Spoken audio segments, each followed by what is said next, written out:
Penske win the Daytona 500. Way to go, guys. Way to go. Hello, Newman. Yeah, and with that, Mike Joy, we say hello, Newman is in the Daytona 500 champion.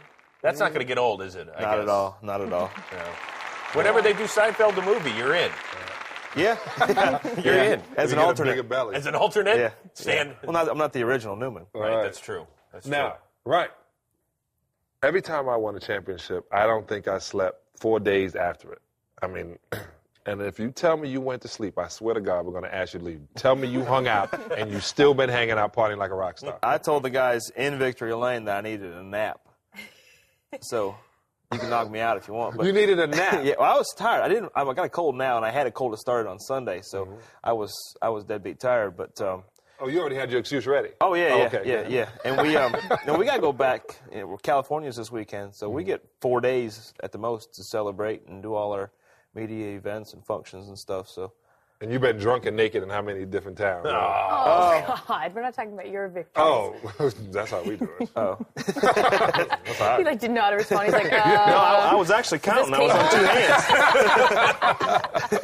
All right, so that Hang on, I'm last on my lap, toes now. the last lap was unreal. Okay, we're pretty much coming off of a caution flag. We get it going. We're all going to wonder, whether or not Tony Stewart's going to be able to hang on.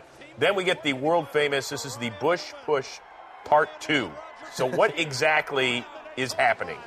Well, I got to run into one there, and Tony kind of blocked me. I hit his bumper in the middle of 1 and 2, which shot him out.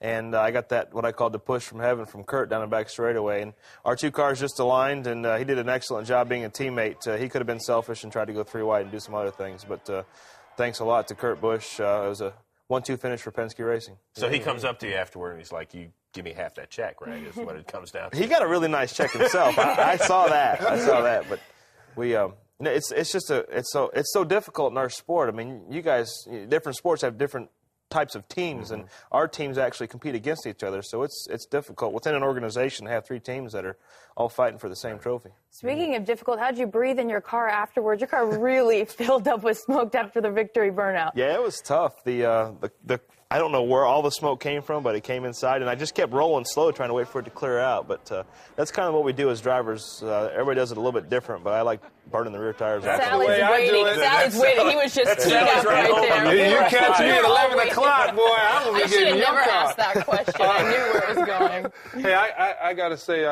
happy birthday to Roger Penske, just in case you didn't know. Team owner, just...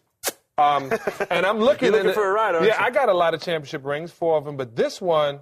Here it goes. Here, hold it right there. Yeah, that is nice. Driver on the side. Yeah, they haven't engraved my name yet. Yeah, that's pretty sweet. It's not like the Super Bowl hats where they have those pre-made. They're going to they're going to fill it in. get that one in later. Right. Now, when's it going to go on eBay?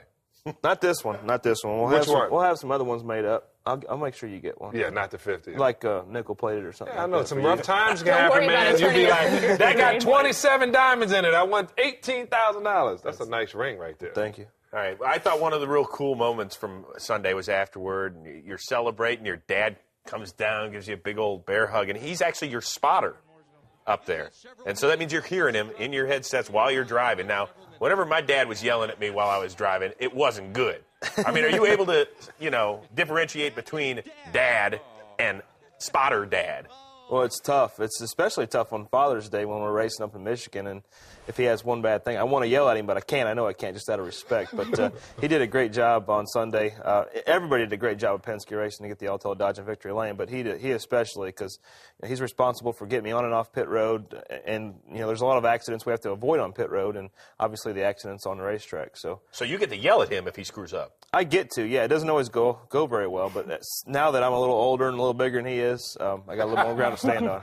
Now, I understand, obviously, when you were a kid, you used to go to Daytona as well. Yep. But you're not like everybody else. You don't buy the tickets.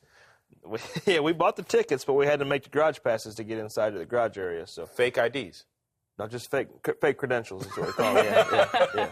Well, the guy's checking about 70,000 years old anyway. He doesn't know what. Well, you got to do what you got to do when you want to get where you want to go. There's a lot of people, too.